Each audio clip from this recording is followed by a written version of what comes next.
Hello नमस्कार आदाब सत श्री अकाल टू यू ऑल। और मैं विनती स्वागत करता हूँ फिर से आपका अपने इस नए इनिशिएटिव में, जिसमें आज हम बात करेंगे द प्रोसेस ऑफ फर्टिलाइजेशन, जो कि एक टॉपिक है चैप्टर नंबर 2 का ही। ठीक है, तो रिप्रोडक्शन इन फ्लावरिंग प्लांट्स में हम अभी तक प्री फर्टिलाइजेशन इवेंट्स यानी कि गैमेटोजेनेसिस के बारे में बात कर चुके हैं, और साथ में हम किसके बारे में बात कर चुके हैं, साथ में हम गैमेट ट्रांसफ़र यानी कि पोलिनेशन के बारे में भी बात कर चुके हैं। आज हमारा जो टॉपिक है दैट इज़ फर्टिलाइजेशन। तो फर्टिलाइजेशन का प्रोसेस जो है, the process of fusion of male and female gamete, the process of male and female gamete is known as fertilisation and it is also known as syngamy. ठीक है ना, syngamy.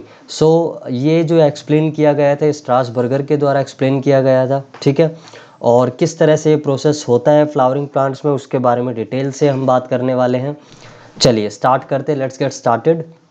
Okay, सो सबसे पहले देखिए यहाँ पर समझने वाली बात ये है कि अब जो पोलन ग्रेन्स हैं वो लैंड कर चुके हैं स्टिग्मा पर, और स्टिग्मा पर जब ये लैंड करते हैं तो मैंने आपको बताया था इन 60% एंजियोस्पर्म्स ये 2 सेल्ड स्टेज में ही जो है लैंड कर जाते हैं। यानी कि 2 सेल स्टेज का मतलब क्या है, एक इनमें वेजिटेटिव या ट्यूब सेल होती है और दूसरी जनरेटिव सेल होती है, जो कि जनरेटिव जो सेल होती है वो स्पिंडल शेप्ड होती है और स्मॉल होती है। ठीक है, यहाँ पर आप देख सकते हैं। ठीक है, ओके, एंटाइन है, एक्साइन है, दोनों मेम्ब्रेन्स है। ठीक है, ओके। सो अब यहाँ पर सबसे पहले क्या होता है, पहला स्टेप में पोलन और पिस्टल का इंटरेक्शन होता है। यहाँ पर इंटरेक्शन होता है, तो इस इंटरेक्शन के दौरान क्या होता है, आइडेंटिफिकेशन होता है और रिकॉग्निशन होता है। ठीक है, तो ये दोनों स्टेप का मतलब क्या है कि जो मैंने आपको बताया था कि कुछ प्लांट्स ऐसे होते हैं जो सिर्फ सेल्फ पोलिनेशन ही करते हैं, और कुछ ऐसे होते हैं जो क्रॉस पोलिनेशन करते हैं, कुछ ऐसे होते हैं जो दोनों करते हैं।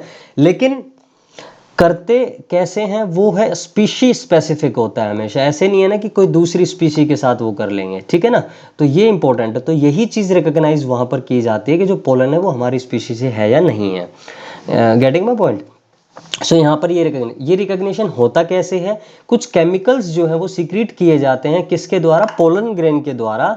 तो पोलन ग्रेन जो सिक्रीशन, कुछ केमिकल जो सीक्रेट करते हैं, ठीक है ना, उनमें और स्टिग्मा के बीच में कंप्लीट कॉन्टिन्यूस जो डायलॉग चलता है, कंटिन्यू बातचीत होती रहती है, जिसकी वजह से यहाँ पर रिकॉग्निशन और आइडेंटिफिकेशन होता है। मतलब कुछ सिग्नल्स दिए जाते हैं एक दूसरे को। ठीक है, कुछ कोड वर्ड्स दिए जाते हैं, उनकी फॉर्म में यहाँ पर बात की जाती है।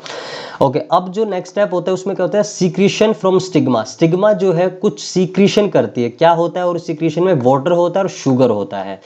अच्छा, ये हो गया।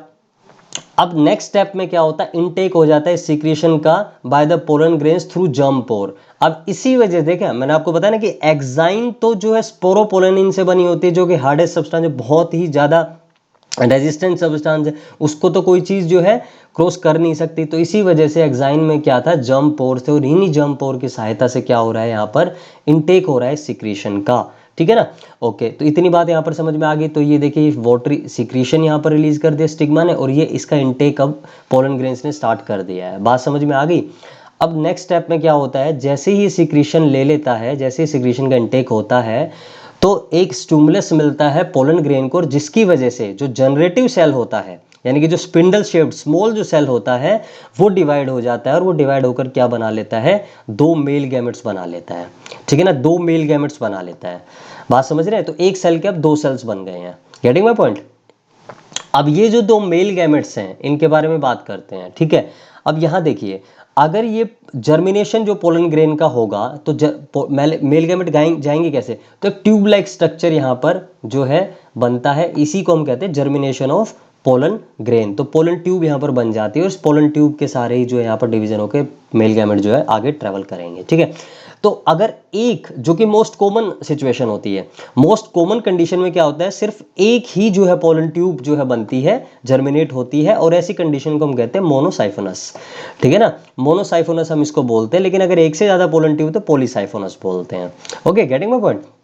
ओके, अब यहां देखिए आप, यहां पर जो पोलन ट्यूब है, यहाँ पर जो पोलन ट्यूब है वो ग्रो कर रही है, लेकिन जो स्टाइल है, मैंने आपको स्टार्टिंग में बता दिया, जो स्टाइल है वो 2 तरह की हो सकती है। या तो वो होलो स्टाइल हो सकती है, यानी कि देखिए होलो है, यहाँ पर बिल्कुल कोई सेल नहीं है, यहाँ पर एकदम खाली स्थान है, कैविटी है। ठीक है, लेकिन दूसरी जो स्टाइल हो सकती है वो जो है कंडक्टिंग टिश्यू से फिल्ड हो सकती हैं, यानी कि सेल्स से फिल्ड हो सकती हैं, ऐसी स्टाइल को हम कहते हैं सॉलिड स्टाइल। ठीक है, तो यहाँ पर क्या अलग चीज होती है, यहाँ पर ये अलग चीज होती है कि जब ये पोलन ट्यूब ग्रो करती है ना, जब पोलन ट्यूब ग्रो करती है, तो आप यहाँ देखिए यहाँ पर सेल्स हैं। अब ये सेल कहीं ना कहीं इस पोलन ट्यूब के कंटेंट को पुश करेंगे, तो पुश करने की वजह से क्या हो सकता है, यहाँ पर जो मेल गैमेट दो प्रेजेंट है ना, वो वापस जा सकते हैं, उनका बैकवर्ड मूवमेंट हो सकता है। तो बैकवर्ड मूवमेंट ना हो इसलिए कि यहाँ पर क्या होता है, यहाँ पर कैलोज प्लग, मैंने आपको बताया था कैलोज क्या होता है, पॉलीसैकेराइड है, उसका प्लग है ना, उसका प्लग बनाकर यहाँ पर इंसर्ट कर दिया जाता है। जैसे ही पोलन ग्रेन थोड़ा सा नीचे गया, जैसे यहाँ पर पोलन ग्रेन पहुंच गए तो यहाँ पर लगा दिया ये कैलोज प्लग, जब ये यहाँ पहुंच गए तो यहाँ लगा दिया। ठीक है, तो मतलब ताकि इनकी बैकवर्ड मूवमेंट ना हो। Getting my point? ओके, तो इतना स्टेप हमने देख लिया। अब नेक्स्ट स्टेप में क्या होता है, नेक्स्ट स्टेप में देखिए जर्मिनेशन, अब पोलन ग्रेन का हो चुका है, जर्मिनेशन हो चुका है, ठीक है। अब ग्रोथ होगी पोलन ट्यूब की, पोलन ट्यूब की ग्रोथ होगी फिफ्थ स्टेप में, जैसे मैंने आपको बताया। जनरेटिव सेल जो है ग्रोथ जब पोलन ट्यूब की होगी तो जनरेटिव जो सेल है उसमें माइटोसिस हो जाएगी और वो दो मेल गैमेट्स बना लेगा। ठीक है ना, दो यानी कि यहाँ पर अब सेल्स बन जाएंगे, दो मेल गैमेट्स बन जाएंगे।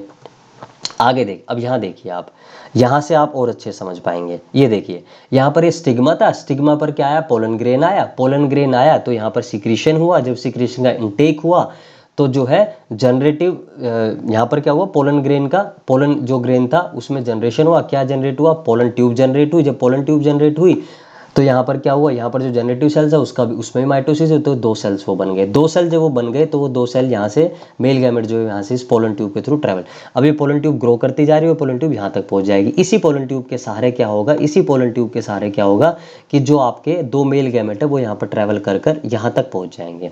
अब यहाँ तक मान लीजिए दोनों मेल गैमेट पहुँच गए, अभी एम्ब्रियो सैक में इनकी एंट्री नहीं हुई है। एम्ब्रियो सैक में क्या है, नीचे जो दो सेल हैं वो सिनर्जिड्स हैं और एग सेल है, तीन सेल हो गए।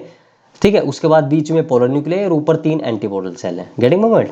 ओके, सो ये हमने यहाँ तक बात की, ये हमने पूरा जो स्ट्रक्चर है पिस्टल वो हमने यहाँ पर आपको दिखा दिया है। अब देखिए, अब एंट्री होगी पोलन ट्यूब की कहाँ पर, इस एम्ब्रियो सैक के अंदर। अब जो एंट्री होगी, वो कैसे होगी, देखिए सबसे पहले तो क्या होगा, डीजनरेशन हो जाएगा एक सिनर्जिड। ये जो एक सिनर्जिड है ना, इसका डीजनरेशन हो जाएगा। इसका डीजनरेशन हो गया तो इसमें यहाँ पर जो फिलीफॉर्म एपरेटस है ना, फिलीफॉर्म एपरेटस है, एक फिंगर लाइक प्रोजेक्शन है। देखिए मैं आपको दिखाता हूँ, यहाँ पर मैंने छोटा छोटा दिखाया हुआ है लेकिन मैं आपको यहाँ दिखा देता हूँ। एक सेकंड बस, नहीं आई एम सॉरी, एक मिनट, हम क्योंकि इस चीज़ को ना समझना जरूरी है। आई थिंक वो नहीं है अभी यहाँ पर, बट कोई बात नहीं है। देखिए मैं आपको बता देता हूँ, यहाँ पर जो सिनर्जिड्स है ना, यही इन्हीं के पास ना एक एपरेटस, एक फिंगर लाइक जो है प्रोजेक्शन है। ठीक है ना, फिंगर लाइक स्ट्रक्चर्स हैं तो उनको हम फिलीफॉर्म एपरेटस बोलते हैं। जैसे ही सिनर्जिड जो है वो जो है यहाँ पर डिजनरेट होता है ना, यहाँ पर जो फिलीफॉर्म एपरेटस है वो फिर गाइड करता है किसकी, इन मेल गैमेट्स को इस एंट्री करने में एम्ब्रियो सैक के अंदर। ठीक है, यहाँ पर जब ये एंट्री कर जाएंगे तो क्या होगा, एक मेल गैमेट तो एग के साथ फ्यूज हो जाएगा। ठीक है ना, फर्स्ट मेल गैमेट फ्यूज हो जाएगा और क्या बना देगा, जाइगोट, और इस जाइगोट का फेट क्या है, ये एम्ब्रियो बनेगा आगे जाकर। ठीक है, और दूसरा जो मेल गैमेट है उसका क्या काम है, उसका भाई साहब काम ये है कि वो जो ये पोलर न्यूक्लियाई है ना, ये दो पोलर न्यूक्लियाई इनके साथ जो है फ्यूज हो जाएगा। तो सेकंड जो मेल गैमेट है वो भी हैप्लॉइड है और दोनों पोलर न्यूक्लियाई वो भी हैप्लॉइड है। तो क्या बन जाएगा, प्राइमरी एंडोस्पर्म न्यूक्लियस मिल जाएगा। लेकिन ये क्या होगा, ये ट्रिप्लॉइड होगा। और ये प्राइमरी एंडोस्पर्म जो न्यूक्लियस है फिर प्राइमरी एंडोस्पर्म सेल बनेगा, और प्राइमरी एंडोस्पर्म सेल, और फिर फाइनली ये एंडोस्पर्म जो कि न्यूट्रिशन प्रोवाइड करने का काम करता है सीड के अंदर। सीड के अंदर क्या करता है, न्यूट्रिशन प्रोवाइड करने का काम करता है। तो यहाँ देखिए आप, ये नेक्स्ट स्टेप था हमारा, जब ये मेल गैमेट एंटर कर जाते हैं। देखिए एक डिजनरेट हो चुका है और यहाँ पर जो फिलीफॉर्म एपरेटस था ना, यहाँ वाला फिलीफॉर्म, वो इसको गाइड करता है अंदर आने में। ठीक है, अच्छा 9, ये जो स्टेप नंबर 8 और स्टेप नंबर 9 दोनों को मिलाकर हम डबल फर्टिलाइजेशन बोलते हैं। क्योंकि देखिए एक फर्टिलाइजेशन तो यहाँ हो रहा है और एक फर्टिलाइजेशन पहले मेल गैमेट और एग के बीच में हो रहा है, तो इस वजह से हम इस केस को क्या कहते हैं, डबल फर्टिलाइजेशन। ठीक है, और ये किसने एक्सप्लेन की थी, नवाशिन ने एक्सप्लेन की थी, नवाशिन नाम के साइंटिस्ट ने एक्सप्लेन की थी, लीलियम और फ्रिटिलेरिया नाम के प्लांट में। ठीक है, गेटिंग माय पॉइंट? तो ये जो चीज़ है यहाँ पर आपने देख ली, ये एंटीपोडल सेल हमेशा चलाजल एंड की तरफ होंगे। ठीक है, और सिनर्जिड जो है हमेशा माइक्रोपाइलर, या फिर एग जो है माइक्रोपाइलर एंड की तरफ होगा। ठीक है, तो ये बात आपको यहाँ पर समझनी थी। इतनी बात समझ ली। अब एक चीज और, जो ये एंट्री हुई थी ना, यहाँ पर जो हमने एंट्री दिखाई थी, यहाँ पर ये रही, यहाँ पर इसमें भी आप देख सकते हैं, यहाँ पर भी जो एंट्री है, ये जो एंट्री है ना 3 तरीके से हो सकती है। ये एंट्री 3 तरीके से हो सकती है। ये अगर एंट्री होती है इंटेगुमेंट्स के थ्रू, अगर ये होती है इंटेगुमेंट्स के थ्रू तो हम इसको बोलते हैं मीजोगैमी। और अगर ये होती है चलाजा या चलाजा लैंड के थ्रू तो हम इसको बोलते हैं चलाजोगैमी, ठीक है। और अगर ये एंट्री माइक्रोपाइलर या माइक्रोपाइली के थ्रू होती है ना तो इसको हम बोलते हैं पोरोगैमी, जो कि मोस्ट कॉमनली होती यही है, ठीक है। तो ये जो हमने एंट्री यहाँ पर दिखा रखी है ना आपको, ये कौन सी दिखाई है मैंने आपको, ये आपको मैंने पोरोगैमी दिखाई, यानी कि माइक्रोपाइलर एंड से हो रही है। अगर यही इंटेगुमेंट्स के थ्रू हो ऐसे, मैं आपको दिखा देता हूँ एक बार, समझा देता हूँ और अच्छे से इसको थोड़ा। देखिए अगर यही पोलन ट्यूब जो है, ये जो पोलन ट्यूब आ रही है ना, अगर ये इंटेगुमेंट्स के थ्रू यहाँ से ही एंट्री कर जाए, ठीक है ना, यहाँ से ही एंट्री कर जाए तो हम इसको क्या बोलेंगे, मीजोगैमी बोल देंगे। अगर ये चलाजा लैंड के थ्रू अगर आ जाए, यहाँ पर आ जाए चलाजा की तरफ, तो हम इसको क्या बोलेंगे, इस चलाजोगैमी बोलेंगे, ठीक है। तो ये बात समझने की थी यहाँ पर। तो फर्टिलाइजेशन के प्रोसेस में इतना ही था। आई होप आपको समझ में आया होगा। उम्मीद करता हूँ कि मैं आपको अच्छे से पढ़ा पा रहा हूँ और आप खुश हैं मेरे लेक्चर से, ठीक है। तो आज के लिए इतना ही, ठीक है ना। Thank you very much.